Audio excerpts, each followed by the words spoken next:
चलिए नमस्कार। आज हम लोग जानेंगे कि जब औरंगजेब की मृत्यु हो जाती है तो उसके बाद जो है वो मुगल काल में कौन कौन से सम्राट आते हैं और उस शासन काल को औरंगजेब के बाद के जो मुगल काल है उसे कहते हैं उत्तरकालीन मुगल साम्राज्य। ठीक है, अब यहाँ पे शासक का नाम और वहां पे कौन कौन सी घटनाएं हैं एक छोटे से क्लास के अंदर में देखेंगे। तो औरंगजेब की मृत्यु आप सब जानते हो 1707। इसके बाद से बहुत सारे लोग आधुनिक भारत का इतिहास जो है वो मानते हैं, तो ये मॉडर्न हिस्ट्री का ही सेक्शन हो जाएगा, याद रखेंगे।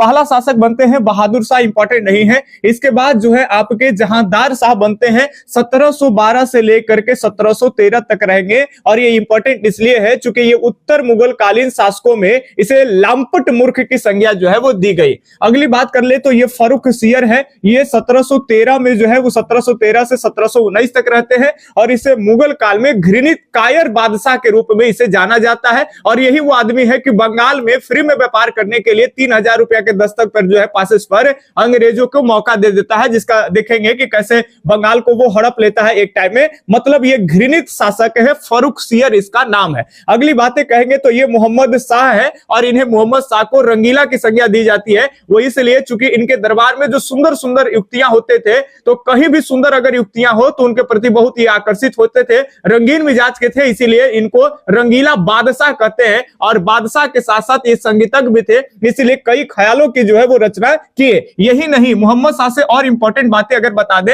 तो 1739 इन्हीं के समय काल का वो टाइम है कि जिस समय ईरान के नेपोलियन नादिर शाह आता है, उसे ईरान का नेपोलियन कहा जाता है, नादिर शाह को, और उसका भारत पे आक्रमण होता है। और भारत पे आक्रमण करने के बाद उस 70 करोड़ उस जमाने में जो है इसी के शासन काल से जो है वो भारत से लेकर के चला जाता है। इसके अलावा अगर हम बात कर लेंगे तो 70 करोड़ के अलावा जो शाहजहां का आपका तख्त ताउस था उसको भी लेकर गया। यही नहीं, इसमें कोहिनूर का भी हीरा जो है वो भारत से लेकर के चल गया। ईरान का नेपोलियन नादिर शाह और भारत में बादशाह का समय है मोहम्मद शाह, ठीक है, जो रंगीला मिजाज के है। अगले जो है वो आपके अहमद शाह है, इंपॉर्टेंट नहीं है अहमद शाह से। अगली बात कर लेंगे तो आलमगीर द्वितीय हो जाएंगे कि हत्या जो है वो करा दी जाती है, तो इसमें विशेष रूप से नहीं, अब आपका मुख्य रूप से शाह आलम द्वितीय। शाह आलम द्वितीय के ही समय में 1761 ईस्वी में मराठा और अहमद शाह अब्दाली के बीच में लड़ाई होती है, उसे कहते हैं पानीपत की तीसरी लड़ाई, है ना, रखेंगे। शाह आलम द्वितीय के समय में वो होगा और 1700 कब होगा भाई, तो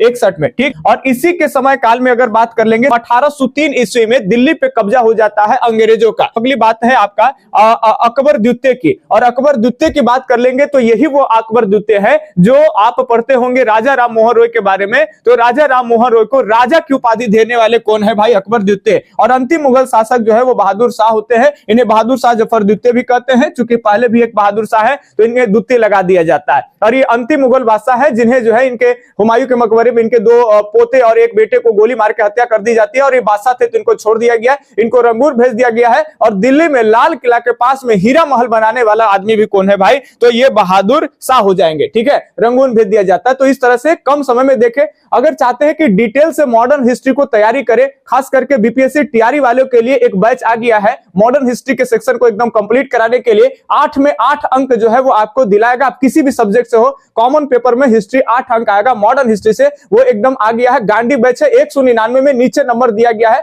आप तुरंत जो है हमसे संपर्क करें। धन्यवाद।